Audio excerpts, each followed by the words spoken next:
هاي لا غدة عرقية ولا التهاب، هاي حالة اسمها نسيج ثدي إضافي أو البوليماستية أو الثدي الزايد. شنو هاي؟ كنا أجينا عندنا خط يسمونه خط الحليب الميلك لاين، يمتد من الإبط لحد الفخذ. الطبيعي إنه يختفي كله ويبقى بس مكان الثديين اللي هو هذا الخط.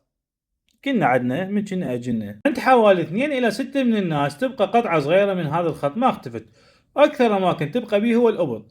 هاي القطعة هي نسيج ثدي حقيقي كامل، يعني بغدد تصنع الحليب وقنوات، ومرات يكون بها حلمة صغيرة. ليش يطلع منها حليب وقت الرضاعة فقط؟ لأنها ثدي حقيقي تستجيب لنفس الهرمونات.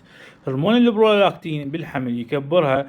2 بعد الولادة تصنع الحليب. 3 هرمون الأكسيتوسين وقت الرضاعة يخليها تنقبض وتسرب حليب من فتحة صغيرة جدا.